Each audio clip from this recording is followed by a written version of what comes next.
tub alaina innaka antat tawwabur rahim. Rabbi shrah li sadri wa yassir li amri wahlul 'uqdatam min lisani yafqahu qawli. Raditu billahi rabba wa bil islami dina wa bi Muhammadin nabiyya wa rasulah. Rabbi zidni ilma warzuqni fahma, amin ya rabbal alamin. Yang kami hormati Bapak Ibu semuanya, alhamdulillah, mari kita bersyukur kepada Allah Subhanahu wa taala. Alhamdulillah di pagi yang cerah ini kita masih diberikan kesempatan oleh Allah untuk bisa hadir di majelis ilmu, dan semoga ini adalah tanda-tanda kebaikan dari Allah Subhanahu wa taala, bahwa Allah menginginkan kebaikan kepada kita semuanya. Man yuridillahu bihi khairan yufaqihu fiddin. Barang siapa yang diinginkan kebaikan oleh Allah Subhanahu wa taala, maka dia akan difahamkan dalam urusan agamanya. Dan wa man salaka tariqan yaltamisu fihi ilman sahhalallahu lahu bihi tariqan ilal jannah. Dan barang siapa yang menempuh perjalanan untuk menuntut ilmu, maka Allah mudahkan jalannya ke surganya. Amin ya rabbal Amin alamin. ya rabbal alamin. Baik Bapak Ibu yang dimuliakan Allah, insyaallah pada pertemuan ke-11 ini, ya, jadi kita tinggal 2 pertemuan lagi Bapak Ibu.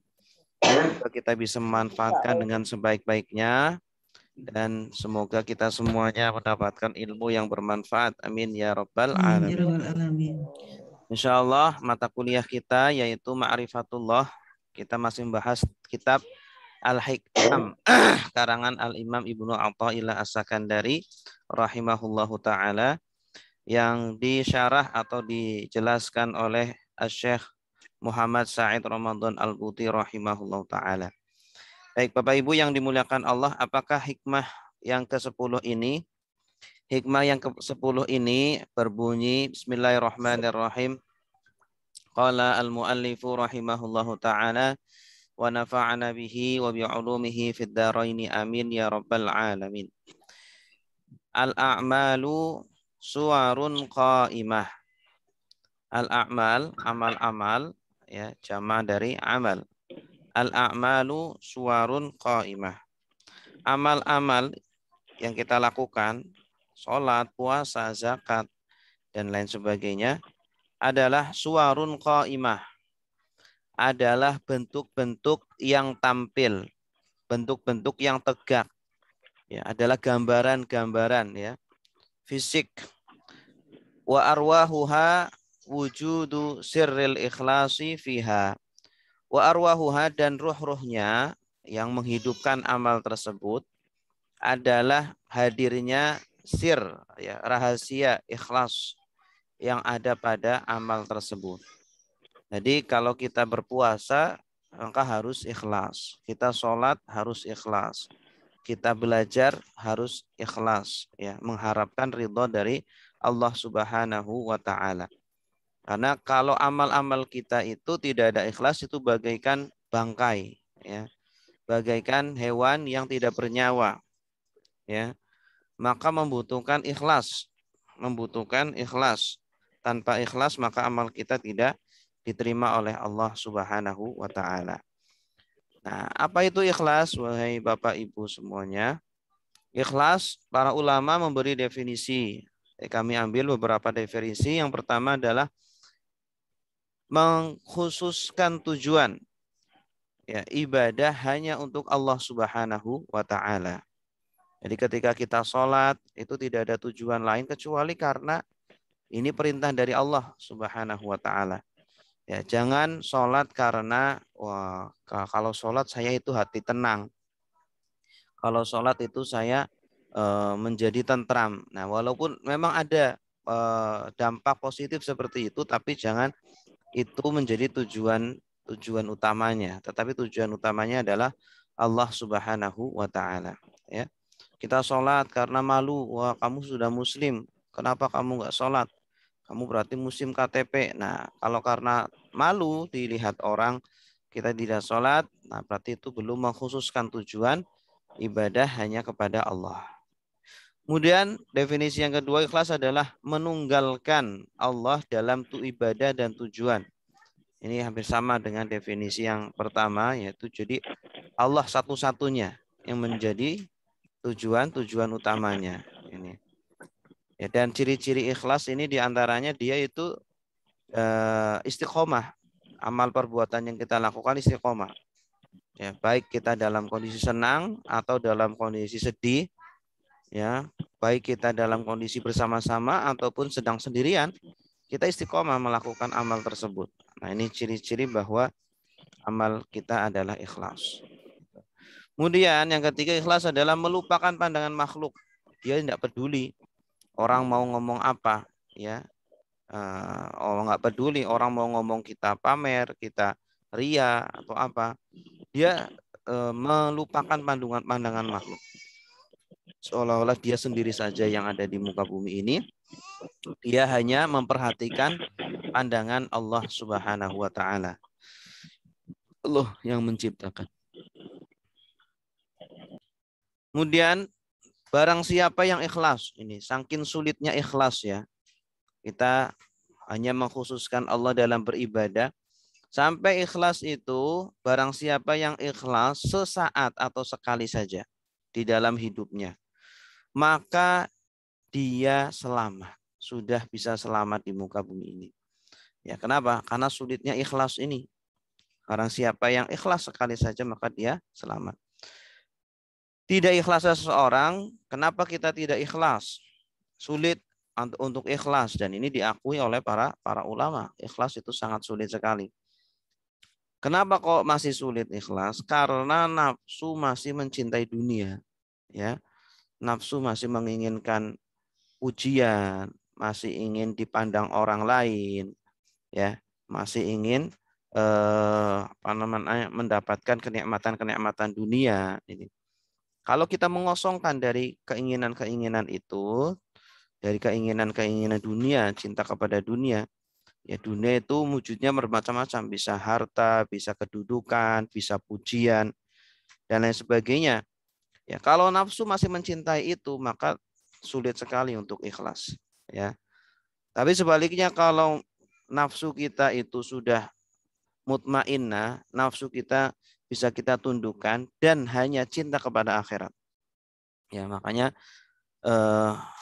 menjadi hati atau nafsu kita itu harus dilatih terus, harus dikasih pemahaman terus bahwa hati ini harusnya cinta kepada akhirat, cinta dengan kenikmatan akhirat, cinta nanti di padang di alam kubur kita diberikan kenikmatan-kenikmatan yang tiada bandingnya dibanding kenikmatan-kenikmatan di dunia.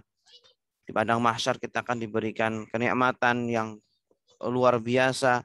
Nah, dan juga apalagi nanti di surga akan mendapatkan nikmat yang sangat besar yang jauh dari kenikmatan di dunia yang hanya sementara. Nah, ketika nafsu terus dikasih pemahaman seperti itu, diyakinkan dengan kenikmatan-kenikmatan akhirat yang jauh lebih besar, maka sedikit demi sedikit ya akan terkikis kecintaan kita kepada dunia. Itu. Nah, di dalam Al-Quran juga dijelaskan ada beberapa ayat-ayat yang menjelaskan tentang pentingnya ikhlas di dalam beramal. Yang pertama, ikhlas adalah perintah dari Allah. Ya, karena memang ini perintah dari Allah, kita sebagai hamba maka harus menaatinya. Allah Subhanahu wa taala berfirman, "Qul amara rabbi bil qisto." Katakanlah, Tuhanku menyuruhku untuk berbuat adil. Katakanlah, Tuhanku menyuruhku untuk berbuat adil. Wa aqimu wujuhakum, dan hadapkanlah wajah kalian kepada Allah. Ya, ketika salat, inda kulli masjid.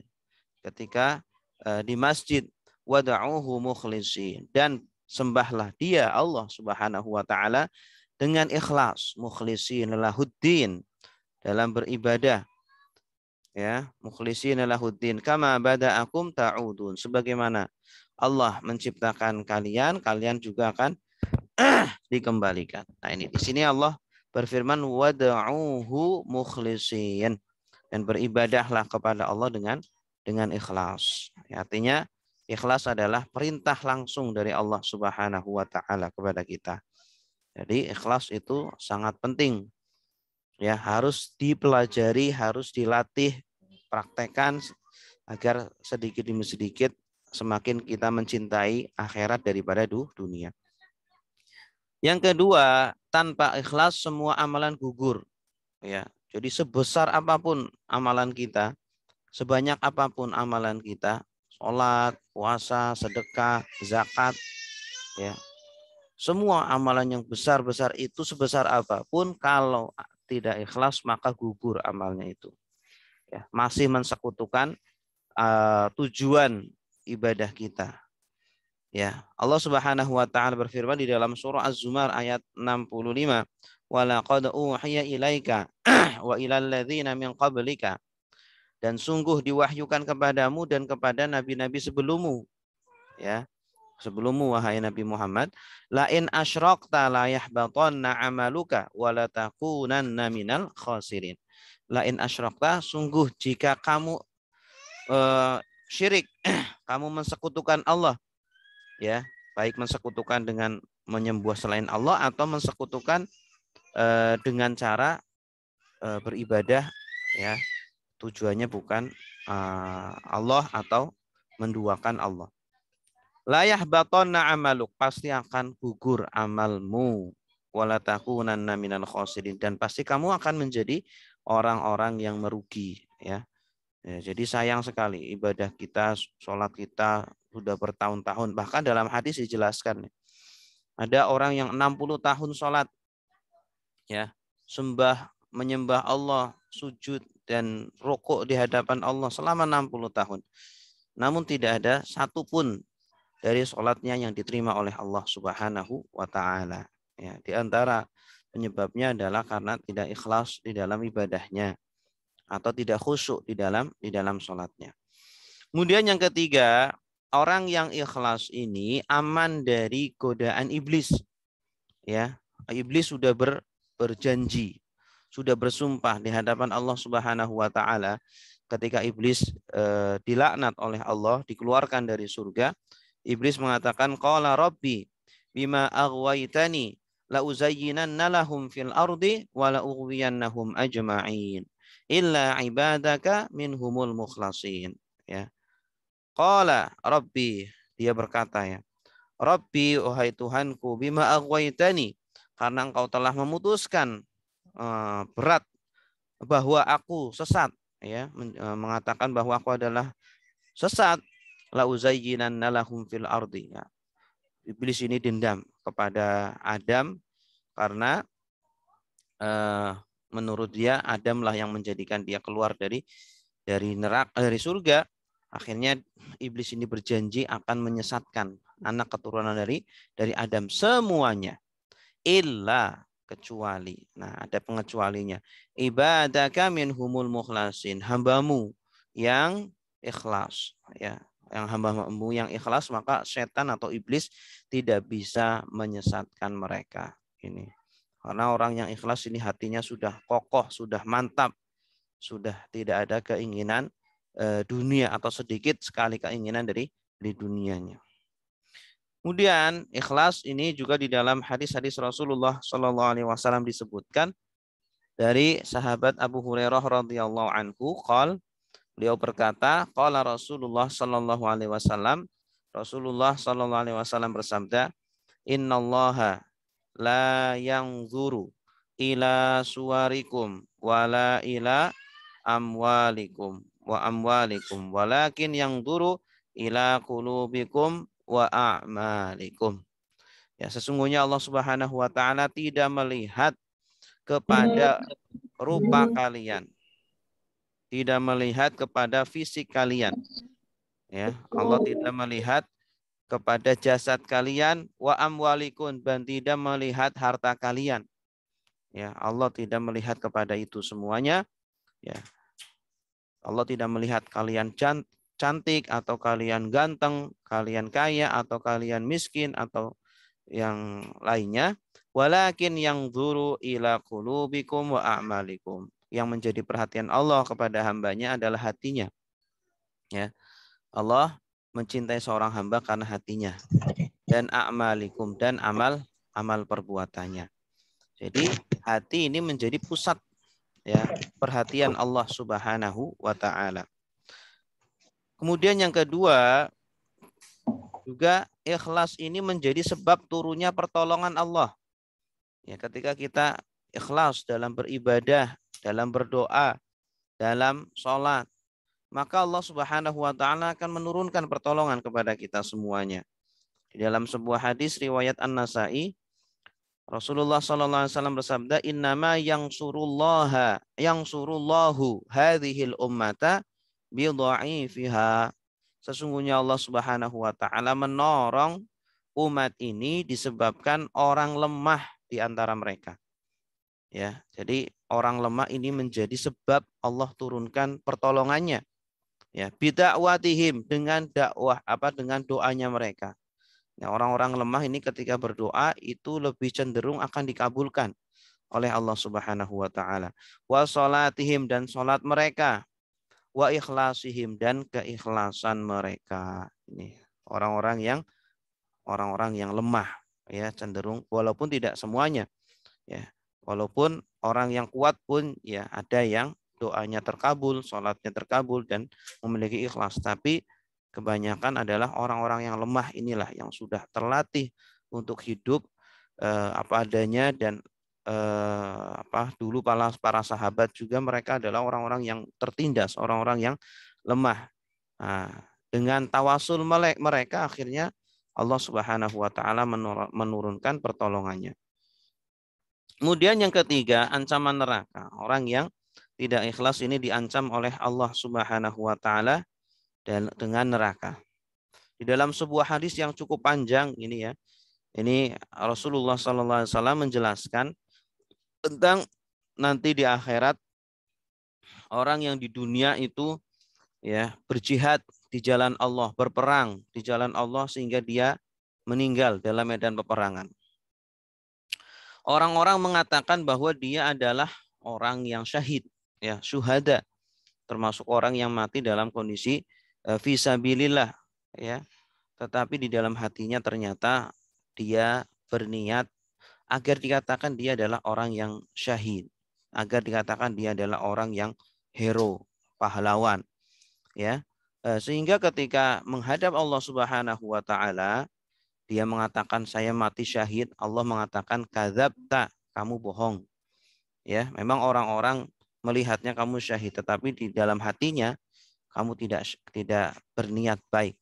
Ya, Allah melihat isi hatinya sehingga Allah Subhanahu wa taala kemudian menjerumuskan dia ke dalam neraka. Nauzubillahi min dzalik.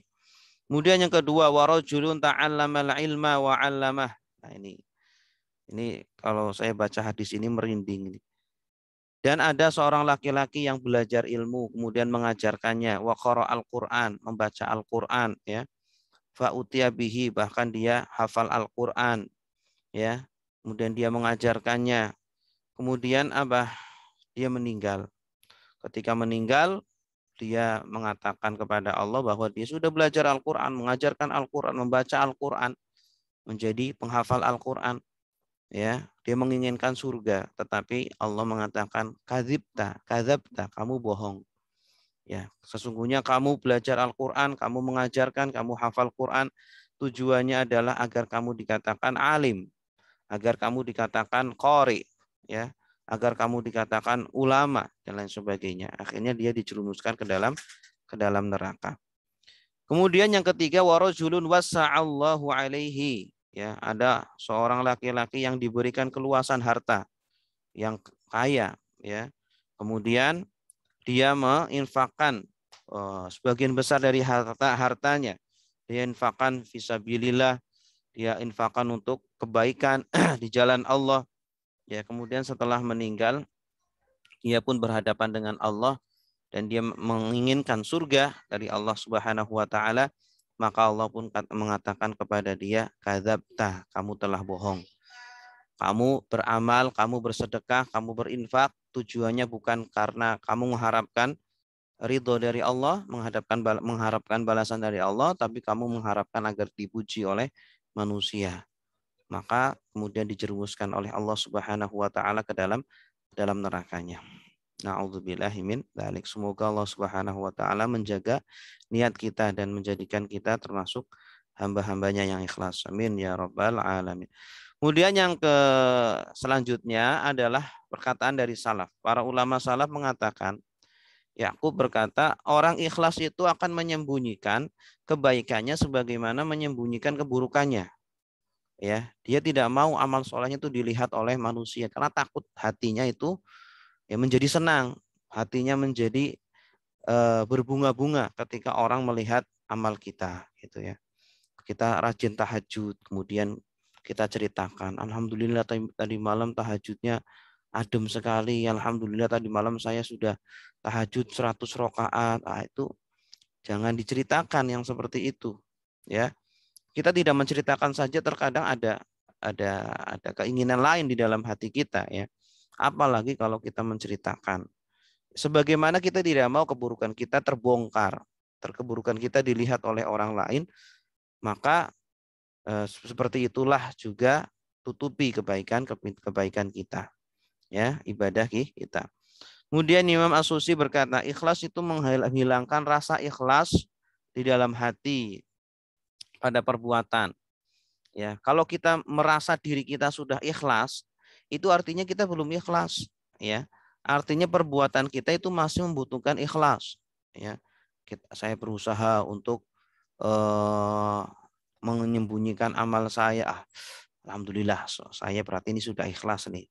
Saya nggak menceritakan kepada siapa-siapa. Nah, perasaan seperti itu masih butuh ikhlas lagi.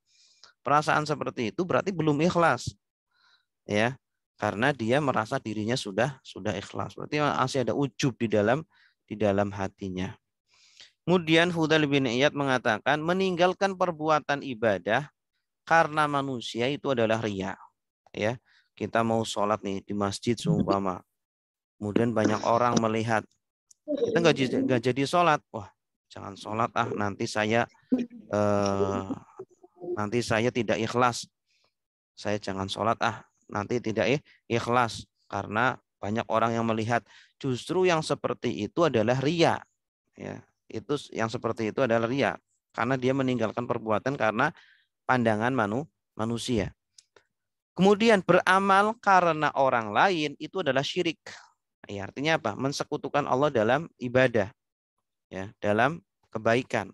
Karena tujuannya tidak hanya Allah tetapi juga manusia. Itu dinamakan syirik, syirik kecil. Kemudian sedangkan ikhlas seperti apa? Yaitu ketika Allah menyelamatkan kita dari keduanya. Kalau seumpama kita di masjid atau di hadapan orang banyak, kita mau beribadah, kemudian kita malu, kita terlihat oleh orang lain, maka carilah tempat yang sepi, tidak ada yang melihat, gitu ya. Jadi tidak perlu sholat ketika itu karena hati kita belum ikhlas. Jangan sholat di situ maksudnya. Jangan sholat pada waktu itu, tetapi sholat kita cari tempat yang sepi, tidak ada yang melihat, tidak ada yang tahu, ya mungkin di rumah atau di mana, kemudian sholatlah, gitu. Ya, sholat.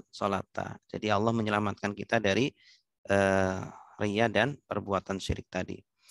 Bapak Ibu yang dimuliakan Allah, niat adalah penentu amal, ya. Maka antara ikhlas dengan niat ini hubungannya sangat erat. Maka kalau kita ingin ikhlas, maka harus selalu menjaga niat dari awalnya, memperbaiki niat kita dari awal sampai akhir. Ya, di tengah perbuatan pun harus ikhlas kita. Bahkan setelah perbuatan selesai, kita sudah infak nih selesai. Setahun berikutnya, 2 tahun berikutnya jangan diungkit-ungkit lagi, gitu ya. Bahkan kepada siapapun, kepada keluarga kita pun jangan kita ungkit-ungkit lagi. Itu termasuk alman wal adza, ya.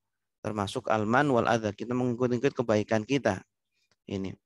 Nah, di dalam sebuah hadis Rasulullah SAW bersabda, innamal a'malu binniyat. Sesungguhnya amal perbuatan itu tergantung pada niatnya. Ya, bahkan niat itu khairun min amali. Ya, niyatul mar'i khairun min amali. Niat seseorang itu justru lebih baik daripada amalnya, lebih penting daripada amalnya. Gitu. Wa innamal likulli imri'in ma nawa, dan bagi setiap orang atas apa yang dia niatkan. Ya, terkadang kita beribadah satu jenis ibadah, tetapi niatnya banyak, niat kebaikan yang banyak dan ikhlas untuk Allah, maka pahalanya makin banyak. Makanya dahulu para ulama ketika mau mengajar, mereka itu niatnya banyak. Nawaitu ta'lima wa ta'alluma wa tadhkira wa tadzakkura wa naf'a wal intifa'a wal hassa ala tamasuki bi kitabillahi wa sunnati rasulih wa ibtigha'a mardatillahi ila akhirih. Banyak niatnya. Nawaitu ta'lima wa ta'alluma. Saya niat mengajar dan belajar. Ya. Mereka walaupun sedang mengajar, mereka juga belajar. Gitu ya. Saya mengajar seperti ini, saya juga sambil belajar dengan Bapak Ibu semuanya. Ya, ada pertanyaan, nah, mungkin saya belum tahu jawabannya, menjadi saya belajar lagi. Gitu. Nah, wa tadzkira wa tadzakura, dan meniatkan untuk memberi peringatan, mengingatkan orang lain, dan niatkan untuk memberi peringatan kepada diri sendiri. Ya, jadi utamanya ini saya menyampaikan ini itu lebih utama agar Oke, bentar dulu Bapak Ibu. Mohon izin dulu.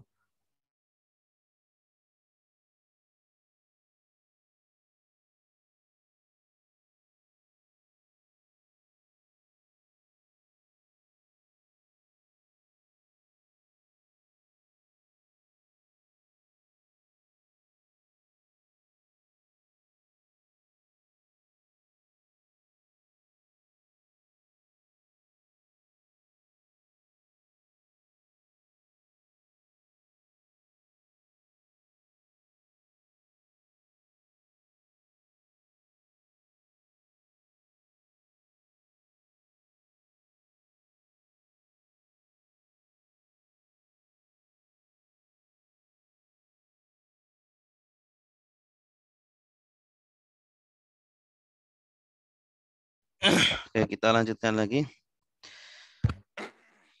Jadi para ulama ketika mereka mengajar niatnya banyak. Niat mengajar, niat belajar. Niat memberikan peringatan dan niat untuk mendapatkan peringatan. Ya, jadi kita menyampaikan ini dalam rangka tidak hanya memberi nasihat kepada Bapak Ibu semuanya, tetapi juga menasehati diri sendiri. Itu yang paling penting. Kemudian selanjutnya yang kedua, sebagian salaf berkata, banyak amal kecil yang menjadi besar karena niat. Ya, mungkin sholat kita hanya 2 rakaat tahajud, tetapi niatnya benar-benar ikhlas karena Allah, sehingga amalnya menjadi besar. Ya, tetapi banyak amal yang besar, ya mungkin dia berinfak sampai bermiliar-miliar, tetapi niatnya ingin dilihat, ingin disebut telah berinfak fulan atau fulana dengan nilai sebesar ini, tetapi niatnya untuk apa? Untuk riya, sehingga amalnya menjadi kecil, bahkan menjadi hilang. Kemudian yang ketiga, Yahya bin Abi Kasir, maaf bin Abi Kasir ini ya, mengatakan pelajarilah niat karena dia lebih penting dari amal. Ya, jadi niat itu perlu dipelajari dan dipraktekkan, dilatih. Ya, setiap hari kita latih niat kita, setiap hari kita luruskan niat kita. Ya, kita belajar ini, kita luruskan niat kita. Terus dilatih seperti itu, seperti kita sedang melatih diri kita, melatih apa? Melatih berenang atau melatih mengendarai mobil atau apa. Terus latihan seperti itu sehingga terlatih dan mudah untuk ikhlas. Berikutnya, ciri-ciri orang yang sudah ikhlas. Nah, apakah kita sudah mencapai derajat ikhlas atau belum? Ada ciri-cirinya. Yang pertama, terjaga dari segala sesuatu yang diharamkan oleh Allah, baik ketika bersama orang banyak atau ketika sendiri. Ya, ketika bersama orang banyak, wah dia adalah orang yang soleh, orang yang alim, orang yang masya Allah. Ya. Tetapi ketika sendirian, wah masya Allah perbuatannya kayak iblis. Nah, ini naudzubillah. Semoga kita dijaga dari perbuatan itu. Nah, di dalam sebuah hadis, aku beritahukan bahwa ada suatu kaum dari umatku datang di hari kiamat dengan kebaikan seperti gunung Tihamah yang putih. Tetapi Allah Subhanahu wa taala menjadikannya seperti debu-debu yang berterbangan. Amalannya seperti gunung, ya, seperti gunung Tihamah, gunung yang ada di sana di Arab. Besar sekali, putih.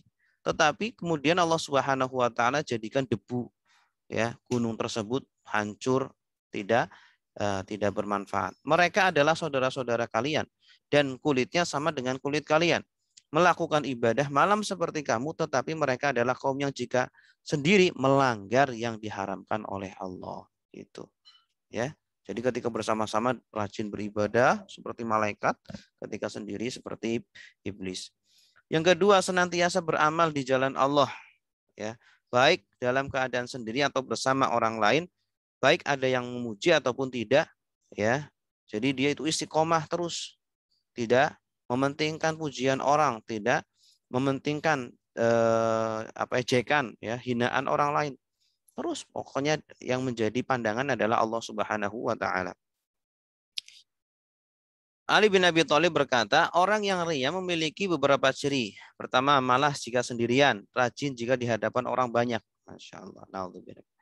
Semakin bergairah dalam beramal jika dipuji dan semakin berkurang jika dicela. Ya, ketika dipuji, wah tambah semangat. Ayo terus. Dia banyak orang tambah semangat. Tetapi ketika dicela, kemudian dihina, dia tinggalkan. Na'udzubillah min dzalik. Yang ketiga, selalu menerima apa adanya yang diberikan oleh Allah. Ya, walaupun Allah memberinya rizki sedikit, tidak apa-apa. Dia berinfak niatnya agar nanti dilipat gandakan oleh Allah. Ternyata berinfak nggak ditambah-tambah sama Allah. Akhirnya setelah itu nggak bersyukur dan tidak mau berinfak lagi. Nah, ini ciri-ciri belum ikhlas.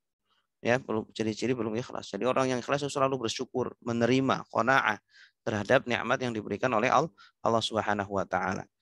Ya, ketika dalam masalah dunia, lihatlah kepada yang di bawah kita. Dalam masalah harta, lihat kepada orang yang di bawah kita.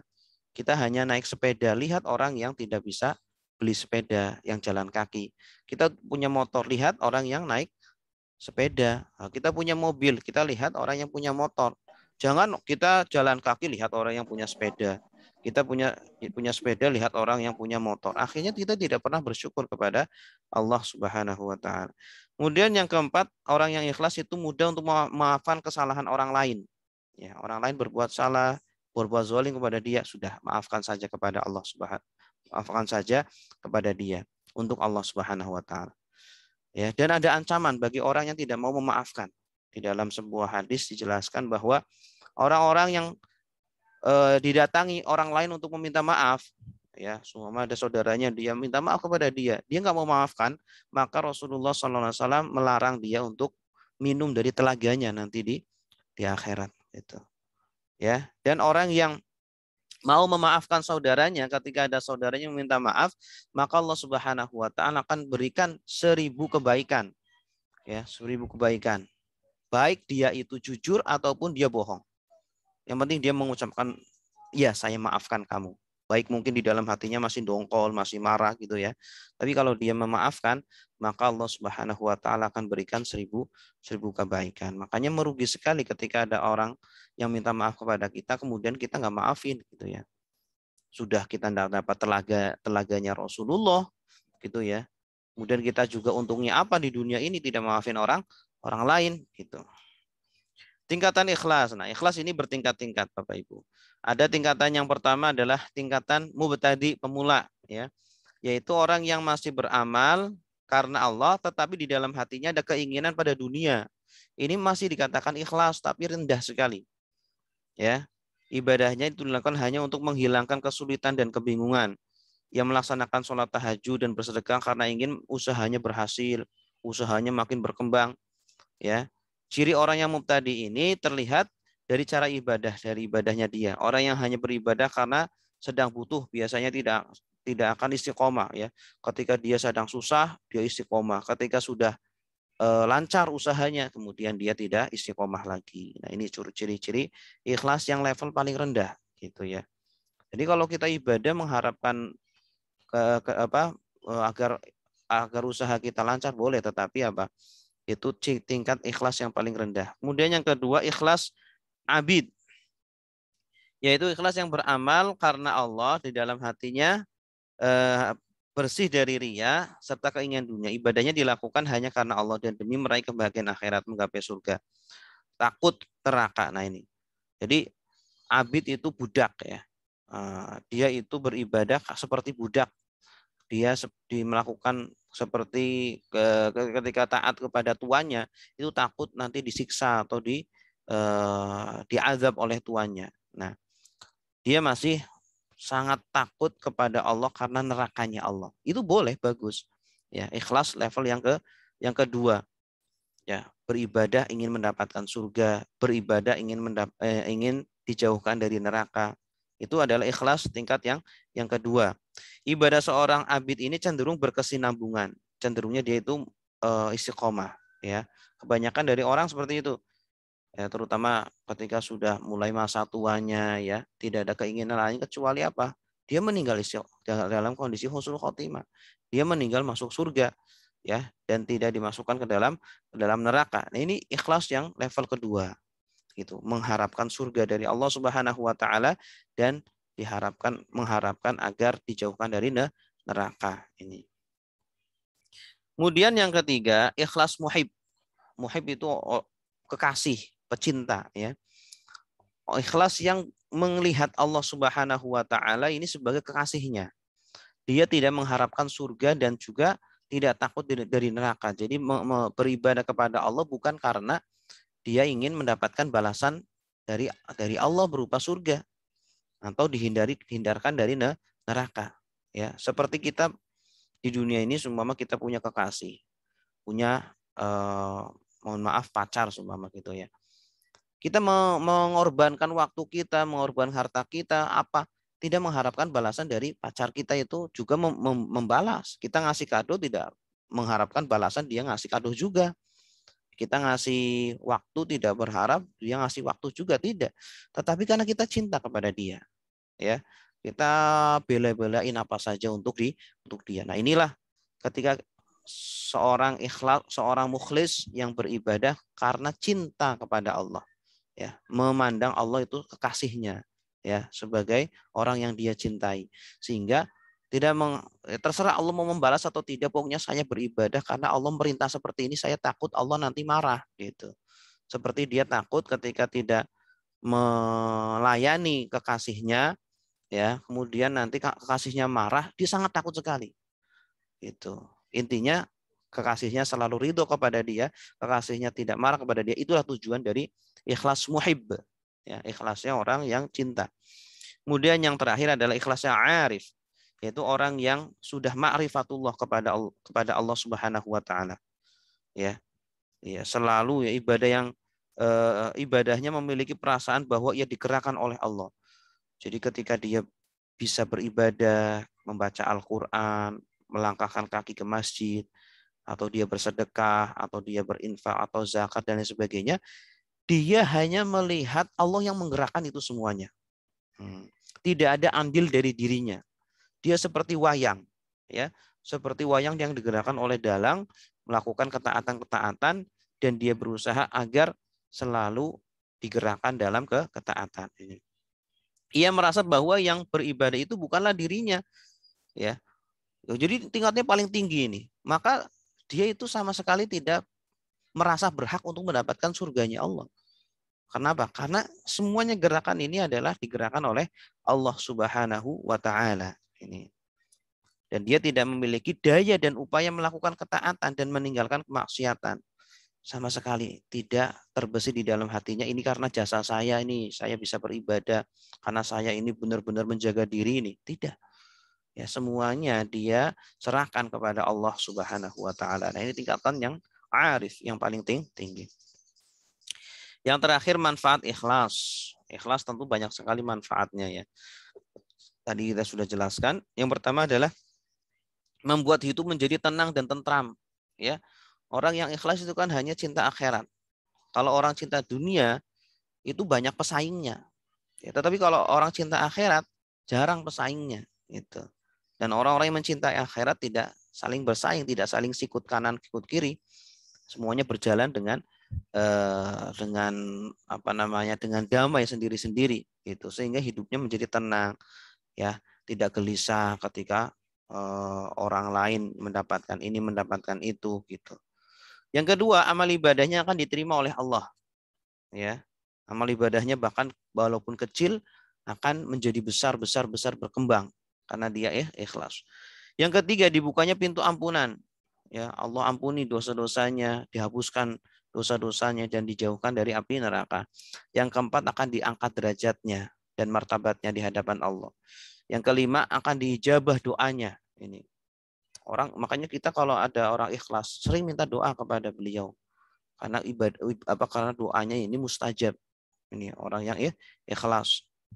Yang keenam, dekat dengan pertolongan Allah seperti hadis yang kita jelaskan tadi. Yang ketujuh, mendapatkan perlindungan dari Allah. Yang kedelapan, akan mendapatkan naungan dari Allah nanti di hari padang mahsyar ketika terik matahari sangat panas menyengat ya. Orang-orang pada kebanjiran keringat mereka ya. Mereka berlama-lama di padang mahsyar. Orang-orang yang ikhlas ini mendapatkan naungan dari Allah. Ya, sebagaimana di dalam hadis Nabi, sab'atun yudhilluhumullah yauma la dhilla illa dhilluh. Ada 7 golongan yang akan mendapatkan naungan Allah di hari ketika tiada naungan kecuali naungan Allah. Yaitu diantaranya adalah orang yang menginfakkan dengan tangan kanannya dengan sembunyi-sembunyi sampai tangan kirinya tidak tahu apa yang dilakukan oleh tangan kanannya. Artinya saking ikhlasnya dia. Itu. Nah, inilah orang yang akan mendapatkan naungan dari Allah.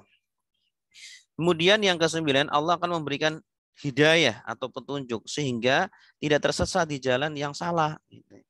Orang yang ikhlas dalam beribadah, dalam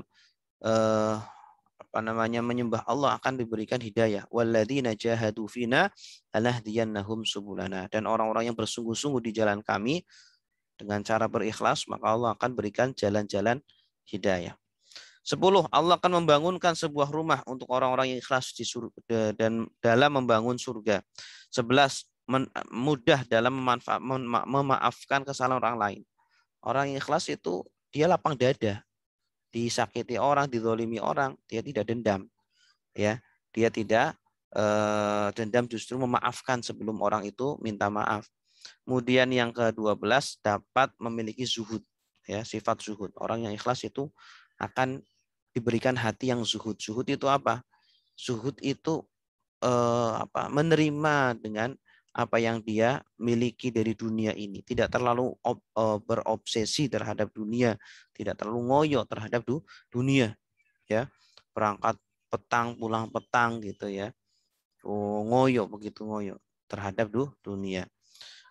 Wallahu a'lam bishawab. Demikian Bapak Ibu yang bisa kami sampaikan tentang ikhlas. Ya, semoga kita semuanya diberikan sifat ikhlas oleh Allah Subhanahu wa taala. Ya, semoga amal-amal soleh kita diterima oleh Allah Subhanahu wa taala. Amin ya rabbal alamin. Baik, berikutnya ada post-test. Silakan yang mau menjawab pertanyaan ini, semoga yang menjawab diberikan ikhlas oleh Allah Subhanahu wa taala. Amin ya rabbal alamin. Amin. Pertanyaan yang pertama, apa itu ikhlas? Silakan Bapak Ibu sebutkan nama dan asalnya. Bismillah. Restiawati Ustaz. Ibu Sri Setiawati. Restiawati. Silakan Bu. Apa itu ikhlas? Iya, kalau yang saya tangkap di sini ikhlas adalah itu Ustaz, menghususkan semua tujuan ibadah hanya semata hanya untuk Allah saja. Ya, terus. Mungkin kalau seumpamanya ada niatan lain gimana Ustaz? Dia ikhlas gitu loh Ustaz. Ikhlasnya paling rendah berarti. Oh gitu ya Ustaz. Tujuan. Tapi kalau lihat ikhlas di sini berarti memang hanya untuk Allah semata. Iya. Gitu Ustaz. Yang kedua, silakan. Terima kasih Ibu Sri. Iya, sama-sama. Nomor 2, silakan. Waalaikumsalam warahmatullahi. Sebutkan ayat dan hadis yang menunjukkan pentingnya ikhlas. Silakan. Ya. Bismillah, saya Ustaz. Ibu Fatimah Ustaz. Ibu Fatimah di Bandung. Silakan Bu. Ya. Bismillah. Ayat yang menjelaskan tentang pentingnya ikhlas yaitu Quran surat Al-A'raf ayat 29. Disebutkan Ustaz. Ayatnya gimana? Ayatnya, katakanlah Tuhanku menyuruhku untuk berlaku adil dan hadapkanlah wajahmu kepada Allah pada setiap sholat dan sembahlah Dia dengan mengikhlaskan ibadah semata-mata hanya kepadanya. Kamu akan dikembalikan kepadanya sebagaimana kamu diciptakan semula. Iya. Berarti pentingnya ikhlas karena itu perintah dari Allah Subhanahu wa taala. Selain itu juga ikhlas itu apa? Menjadi syarat diterimanya amal, ya. Kalau tidak ikhlas maka amalnya akan akan gugur gitu ya. Gugur. Kemudian yang ketiga, ikhlas itu juga menjadi aman dari iblis. Orang yang ikhlas maka tidak bisa diganggu, tidak bisa digoda oleh iblis. Ya, dia selalu istiqomah dalam amalnya. Gitu. Dari hadis, ikhlas itu apa? Dari hadis, Allah melihat hati bukan fisik kalian. Iya. Yang menjadi pusat penglihatan Allah, perhatian Allah kepada hambanya adalah hatinya. Bukan mukanya, bukan tubuhnya, bukan gagahnya, ya, tetapi hatinya. Hatinya baik atau enggak? Walaupun ini orang cacat semua, naudzubillah ya. Tapi hatinya baik. Allah lebih memuliakan orang yang seperti itu. Walaupun ini adalah orang yang ganteng, orang yang cantik gitu ya. Orang yang sempurna, tetapi di dalam hatinya buruk, maka Allah Subhanahu wa taala tidak memuliakan orang itu. Baik, terima kasih Ibu Fatimah. Nomor 3, ya. Bagaimana agar ikhlas? Assalamualaikum Ustadz. Waalaikumsalam. Ibu. Saya mau coba jawab ya, Nina di Depok. Ibu Nina di Depok. Silakan Ibu Nina. Bagaimana agar ikhlas? Kalau menurut saya, bagaimana agar ikhlas, yaitu dengan memperbaiki niat. Niat, bagus. Bahwa semua amal perbuatan diniatkan hanya kepada Allah semata. Tidak mengharapkan balasan atau pujian dari manusia, dan senantiasa bersyukur atas perbuatan yang akan kita lakukan itu. Iya, betul. Terima kasih Ibu Nina. Yang nomor 4, apa ciri-ciri hamba ikhlas? Silakan.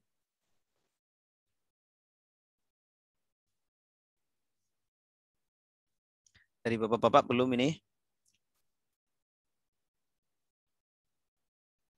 Silakan. Pak Tri ada. Bu Sri, silakan. Ciri-ciri orang ikhlas yaitu yang pertama, terjaga dari segala yang diharapkan. Yang kedua, senantiasa beramal di jalan Allah. Yang ketiga, selalu menerima apa adanya yang diberikan oleh Allah. Qanaah. Iya. Yang keempat, memaafkan kesalahan orang lain. Terus. Terima kasih Ibu Sri. Nomor 5, apa manfaat ikhlas? Assalamualaikum Ustaz. Waalaikumsalam. Silakan Ibu Rafniza. Rafniza di Depok. Beberapa saja ya Ustaz ya. 3 aja. Ya, pertama membuat hidup jadi tenang dan tentram. Yang kedua, amal ibadah akan diterima. Meyakinkan hati bahwa amal ibadah akan diterima oleh Allah.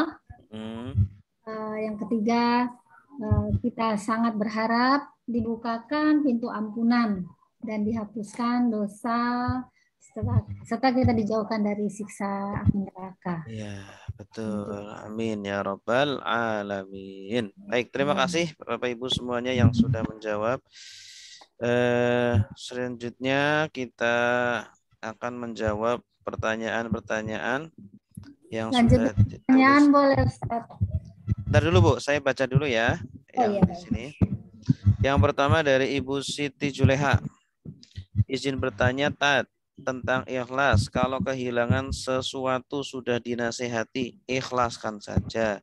Bagaimana dengan ikhlas model ini? Dan kegiatan masa lalu kita gak menyadari apakah dilakukan dengan ikhlas atau tidak, juga kena hukuman. Terima kasih.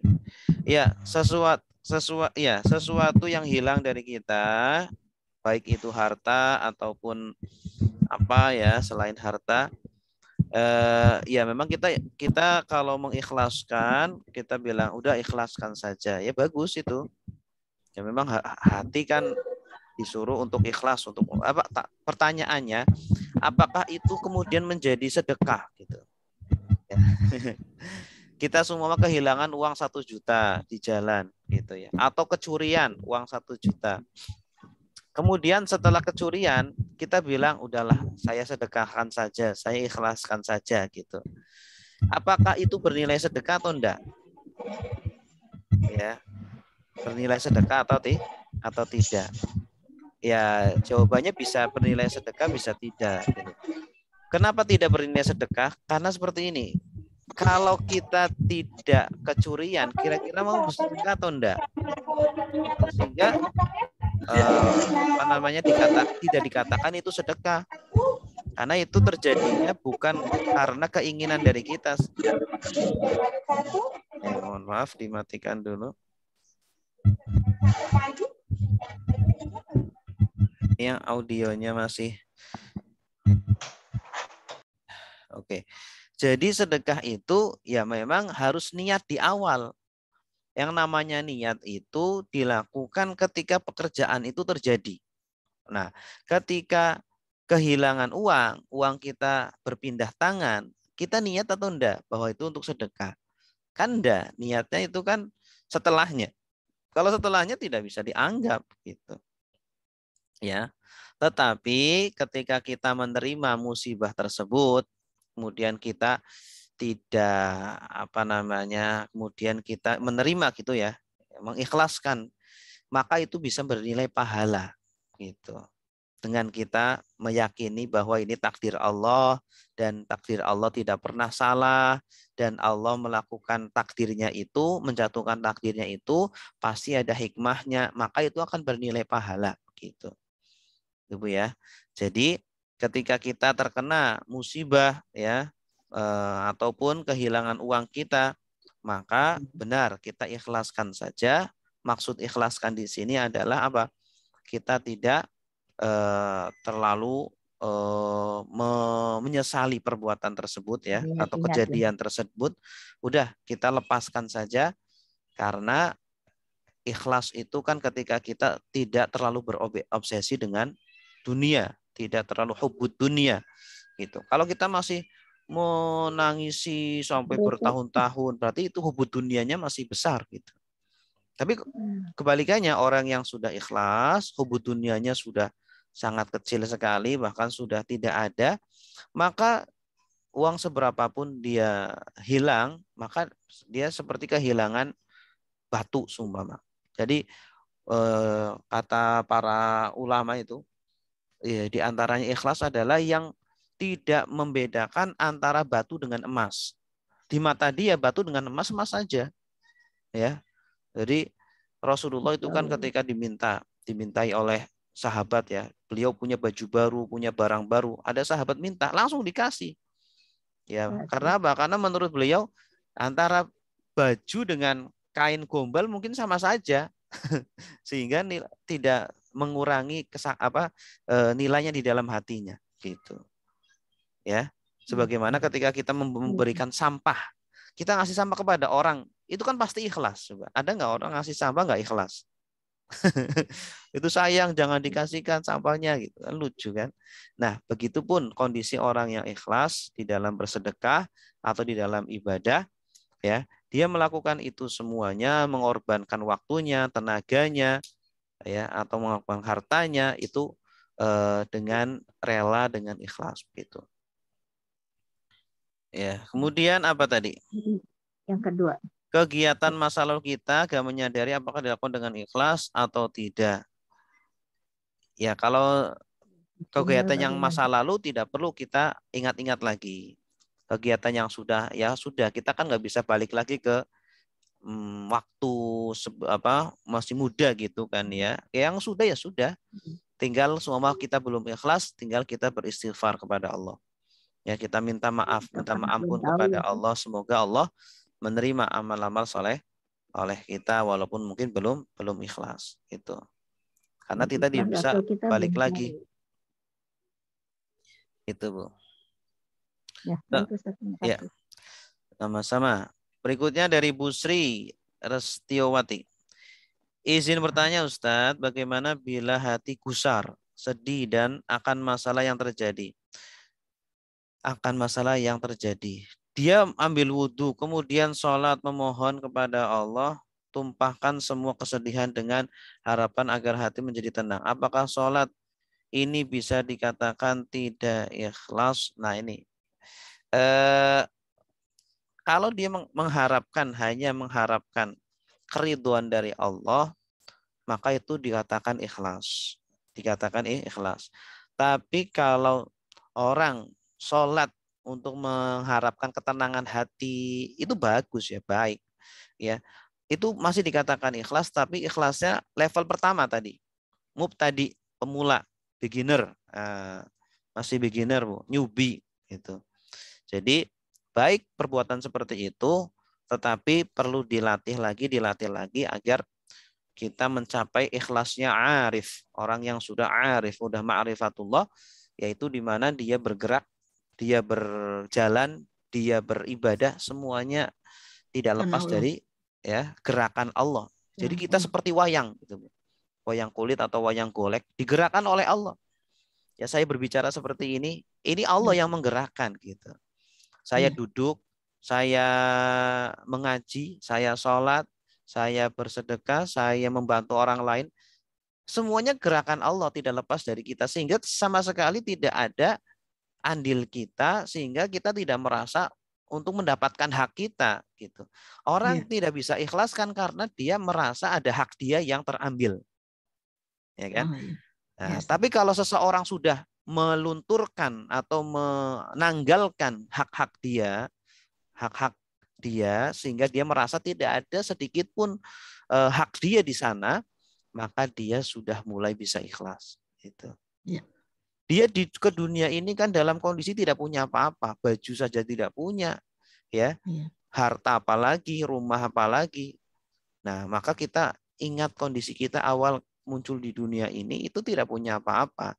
Jangan kemudian setelah itu kita punya hak, oh saya punya hak di sini, saya bahkan surga dan neraka pun kita tidak ada hak di sana, gitu.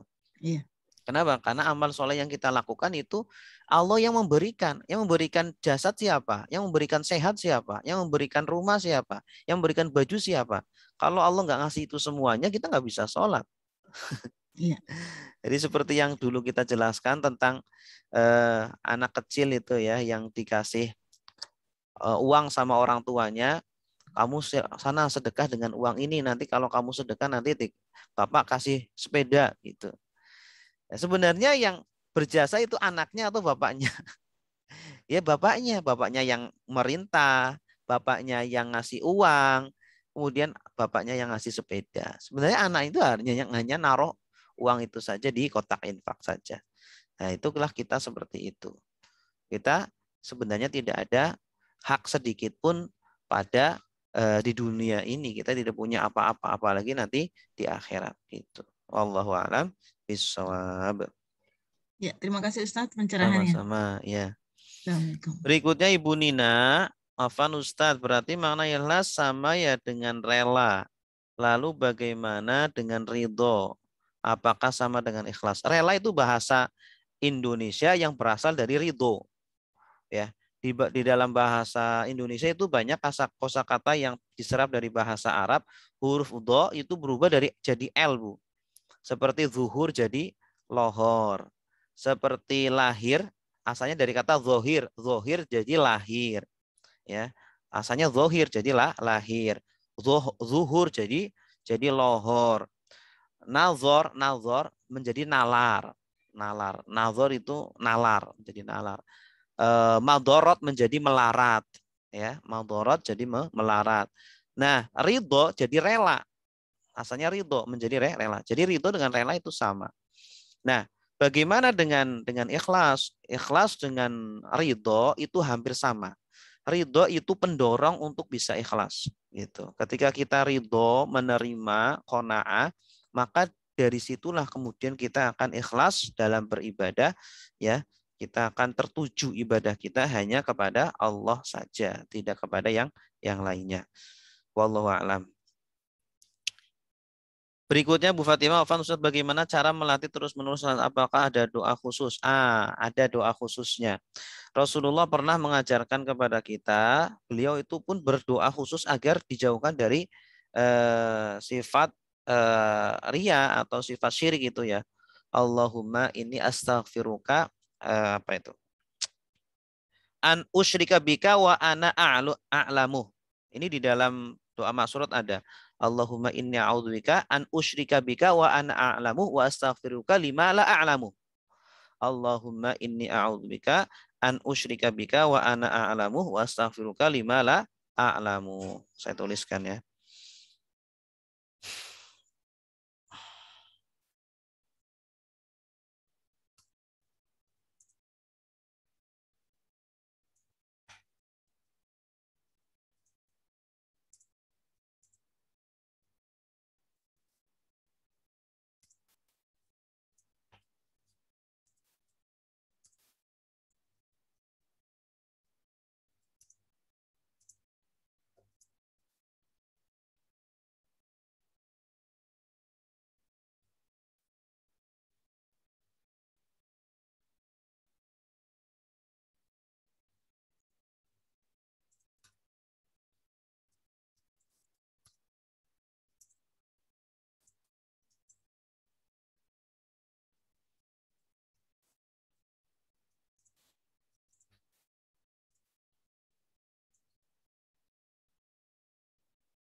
Allahumma inni a'udzubika an usyrika bika wa ana a'lamu wa astaghfiruka lima la a'lamu.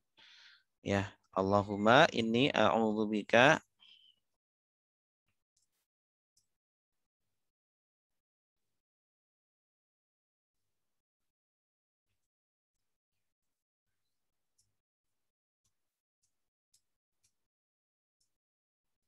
a'udzubika an usyrika bika wa ana a'lamu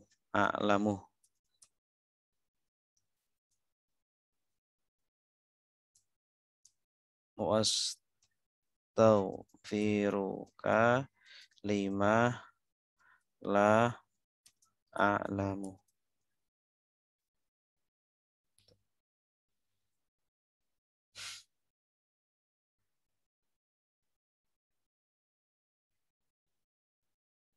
Baik, gitu. Ada lagi? Silakan. Afwan Ustadz, saya mau tanya lagi. Ya. Makasih Ustaz. Ya, Untuk sama-sama, yang rela dan ridho tadi, sering kan mendengar ini pemahaman saya selama ini ya. Kalau ikhlas itu kan memang menunggalkan semua tujuan kita melakukan amal perbuatan hanya untuk Allah. Lalu ada juga ridho. Ridho itu selama ini saya memahaminya bahwa ridho itu perbuatan manusia yang terhadap kita gitu. Jadi kadang-kadang kesalahan orang lain ke kita gitu, ya udah kita ridho dengan perbuatan dia, tapi kita ridhonya itu misalkan memaafkan atas dasar mengharap pahalanya dari Allah gitu, hanya untuk Allah gitu memaafkannya. Kita ridho itu untuk manusia, ikhlas itu kepada Allah. Itu betul nggak Ustaz kalau pemahamannya seperti ridho itu pendorong ikhlas. Seperti yang tadi saya katakan, ridho itu pendorong ikhlas. Ketika seorang hamba sudah ada ridho, maka dia nanti akan menjadi ikhlas. Ya, maka dia akan menjadi ikhlas karena dia semua yang terjadi kepada dia, semua kewajiban yang Allah bebankan kepada dia, dia lakukan dengan ridho, dengan menerima. Nah, ketika dia menerima, kemudian dia arahkan hanya kepada Allah, nah nanti menjadi ikhlas seperti itu. Nah, ketika kita sudah ridho terhadap semua takdir Allah kepada kita, ya, semua yang terjadi kepada kita, ataupun ridho terhadap kesalahan orang kepada kita, maka setelah itu Allah akan ridho kepada kita. Ya, kita sebagai hamba ridho terhadap takdir Allah, ridho terhadap semua yang menimpa kita, kemiskinan atau musibah, sakit dan sebagainya. Kalau seorang hamba sudah ridho kepada Allah, Allah pun akan ridho kepada kita, menerima kita sebagai hamba. Ya, menjadikan kalau Allah sudah ridho, ngasih ridhonya kepada kita, udah semuanya dikasih oleh Allah. Karena tujuan atau sesuatu yang paling terbesar yang diharapkan seorang hamba adalah ridhonya Allah. Ya, ridhonya Allah. Orang tua kalau sudah ngasih ridho kepada anaknya, maka apapun akan diusahakan. Walaupun orang tua itu tidak sanggup seumpama. Orang tua itu sudah tidak, anaknya minta apa? Minta laptop. Orang tuanya miskin, nggak bisa. Dia akan usahakan. Ngutang-ngutang kemana? Dia jualan apa, akan usahakan. Kenapa? Karena sudah ridho sama anaknya. Gitu ya. Karena sudah ridho kepada anaknya. Nah, semakin anaknya itu baik, semakin anaknya berbakti, maka semakin ridho anak orang tua tersebut kepada anaknya. Nah, kita kepada Allah juga sama. Semakin kita baik, semakin kita menjadi hamba yang taat, hamba yang ikhlas, hamba yang menerima terhadap ketentuan Allah, takdir Allah, maka Allah akan semakin ridho kepada kita semuanya. Itu. Wallahu a'lam bishawab. Lalu ada lagi nih Ustadz, untuk yang materi yang pentingnya ikhlas dalam Al-Quran tadi, 1, 2, 3 poin ya. Itu yang untuk poin ketiga, yang aman dari godaan iblis itu ada di surah apa ya? Oh iya. Ini kalau nggak salah surah, aduh apa itu? Surah apa sih ya Allah? Tapi ayatnya 39 sampai 40 iya. ya? Surah apa ya Allah? Saya kok lupa. Surah. Ntar dulu. Saya cari dulu ya. Nanti di WA aja Ustaz. Al-Hijr 39 sampai 40. Al-Hijr 39 sama 40.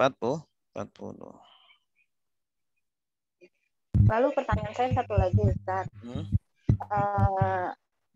Misalkan ya, sebelum kita tahu tentang makna ikhlas itu, kalau kita melakukan kebaikan ya, kita niatnya misalkan sedekah atau apa karena kasihan, karena untuk menolong, karena untuk meringankan beban seseorang itu, berarti itu tidak diperhitungkan.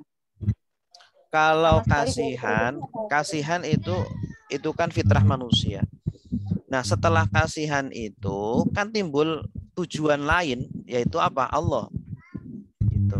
Kasihan itu nikmat yang Allah berikan kepada manusia. Ada rasa rahmah di dalam hatinya. Nah, rahmah itu juga seperti ridho tadi, pendorong ikhlas.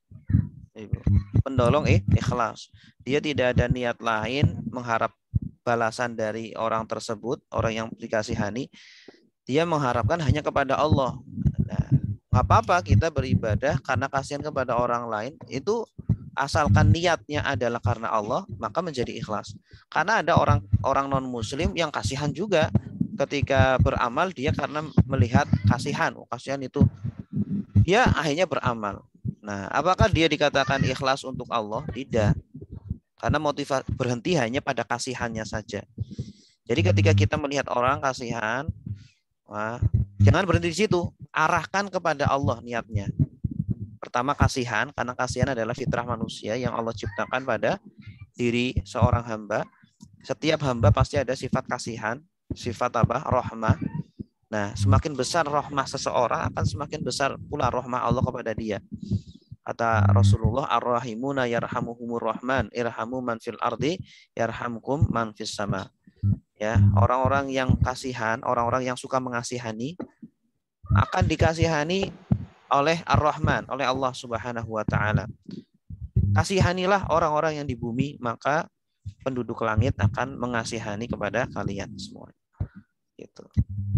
Jadi kasihannya itu jangan berhenti di situ saja, tapi arahkan niatnya kepada Allah. Karena kalau berhenti di situ saja, nanti bisa juga orang kafir juga ketika beramal kan karena kasihan juga kan, berinfak, bersedekah. Contohnya Ronaldo Ronaldo infak kepada Palestina karena kasihan kan? Tapi dia ikhlas nggak? Ikhlas nggak ketika beramal? Belum dikatakan ikhlas. Kenapa? Karena ikhlas syarat pertama hanya tujuannya Allah. Ya, tujuannya Allah. Tapi kalau dia tujuannya adalah hanya karena kasihan atau mengharap Tuhannya dia apa? Siapa? Ya, Ronaldo Tuhannya siapa? Gitu. Ya, dalam tanda petik ya, tanpa menjelek-jelekan orang, semoga beliau mendapatkan hidayah. Lalu kalau kita belum mengerti makna ikhlas nih, Ustadz, kita baru tahu sekarang. Kita mungkin tahunya dulu ikhlas tuh ya udah rela deh memberikan sesuatu milik kita. Kalau kita belum tahu berarti amal kita dulunya bagaimana? Tidak diperhitungkan. Tadi saya katakan istighfar aja. Beristighfar sebanyak-banyaknya kepada Allah, meminta kepada Allah semoga amal-amal kita yang masih kurang-kurang, ya, tidak hanya masalah ikhlas, masalah-masalah yang lainnya mungkin masih kurang-kurang ya, saya juga, itu kita minta ampun kepada Allah, semoga Allah menerima amal-amal kita semuanya itu. Gitu ya. Karena sesuatu yang sudah terlewat kan gimana lagi ya. Makanya disitulah thalabul ilmi fardhatun ala kulli muslimin wa muslimatin. Menuntut ilmu itu wajib atas setiap muslim. Nah, bahkan Imam Ghazali, apa ilmu yang wajib? Ilmu hati. Ilmu memperbaiki hati itu. Yang paling wajib itu ilmu memperbaiki hati. Bagaimana kita ikhlas, bagaimana kita tidak riya gitu. Wallahu a'lam. Ustaz. Ya, silakan Ibu Sri. Mungkin bisa ditambahkan di dalam ini tadi pentingnya ikhlas dalam Al-Qur'an itu tadi, yaitu surat Al-Bayyinah ayat 5, Ustaz. Nah, ya itu juga sama. Sebenarnya banyak ayatnya, Bu. Cuma saya kutip beberapa saja. Di dalam surah Al-Bayyinah juga wa ma umiru illa liya'budullaha mukhlishina lahuddin. Ya. Dan tidaklah mereka diperintahkan kecuali untuk ikhlas dalam beribadah. Untuk beribadah dengan ikhlas kepada Allah Subhanahu wa taala. Waalaikumsalam. Bentar dulu.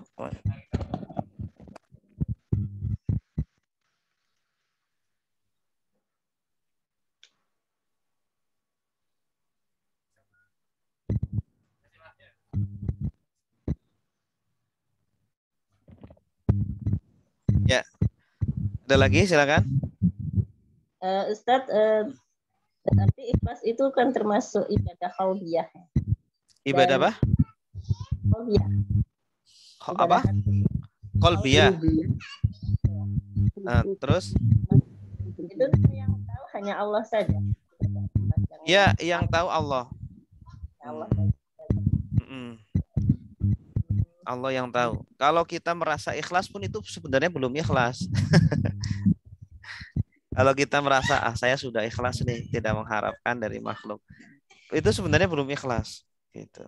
Sebenarnya belum ikhlas.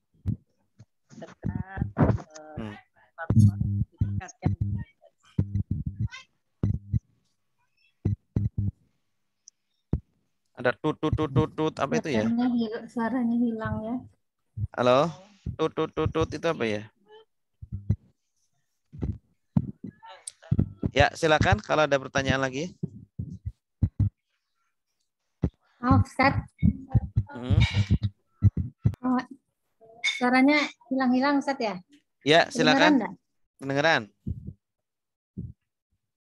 Silakan, Bu.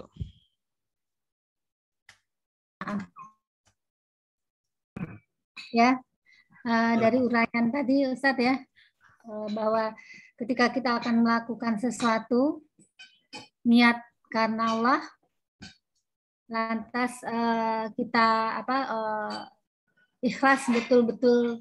Nah itu tadi niat karena Allah, terus kedua bahwa kita ikhlas juga karena Allah. Lalu yang ketiga kita minta ridho apa yang dilakukan, kita minta kepada Allah apa yang kita lakukan itu Allah ridhoi. Begitu Ustaz? Iya, bagus gitu. Bagus. Minta ridho kepada Allah itu penting. Minta ridho karena kita sebagai manusia berusaha untuk ridho, tetapi manusia hanya berusaha. Yang memberikan adalah Allah. Minta takwa juga penting. Ya, Allahumma ati nufusana taqwaha. Ya Allah, berikanlah kepada jiwa kami ketakwaannya. Jadi jangan usaha, iya kita usaha. Tapi manusia itu kan maha lemah ya. Ketika dia berusaha menyandarkan pada dirinya, itu kalaupun berhasil sangat sedikit sekali. Nah, maka selain kita berusaha, kita juga minta kepada Allah, menyerahkan urusan kita kepada Allah. Makanya kan di dalam doa itu juga kan di antara doa kita, ya Allah janganlah serahkan urusan-urusan kami kepada diri kami walaupun sekejap mata saja. Nah, itu karena saking lemahnya kita. Ya, kita minta kepada Allah agar semua urusan kita yang menyelesaikan semuanya adalah Allah, tanpa kita kemudian melepas diri gitu. Kita tetap berusaha, tetapi utamanya adalah semuanya yang menggerakkan adalah Allah. Ya, yang merealisasikan semuanya adalah Allah, tanpa meninggalkan usaha kita begitu. Harusnya seperti itu. Bahkan dalam masalah ketaatan, dalam masalah ketakwaan, dalam masalah ibadah, menghindari maksiat, kita minta kepada Allah agar diurus masalah itu. Gitu. Ya. Baik, Ustaz. Terima kasih. Ya, sama-sama. Baik, saya kira sudah cukup ya, sudah jam 10:30 lebih. Alhamdulillahirabbil alamin. Semoga bermanfaat bagi saya pribadi dan juga bagi Bapak Ibu semuanya. Semoga kita semuanya diberikan hati yang ikhlas. Amin ya rabbal alamin. Barakallahu li wa lakum. Subhanakallahumma wa bihamdika asyhadu an la ilaha illa anta astaghfiruka wa atubu ilaik. Wassalamualaikum warahmatullahi wabarakatuh. Waalaikumsalam warahmatullahi wabarakatuh. Ya, sama-sama. Dan Bapak. Pak Ustadz, Bu Neneng hadir. Iya, siap Bu Neneng. Ustadz, Sri kemarin hadir loh Jumat. Oh iya, udah Bu. Udah ya. Iya. Ya, yaudah. Pamit ya Ustadz. Iya, sama-sama. Assalamualaikum. Materi yang ini paling mantap. Ya, alhamdulillah. Semoga ilmunya bermanfaat. Alhamdulillah bermanfaat banget Ustadz.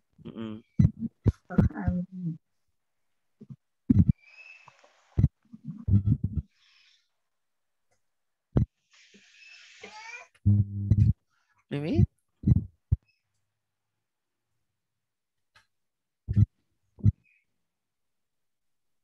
Pertemuan kita 3 kali lagi ya saja. Pertemuan kita masih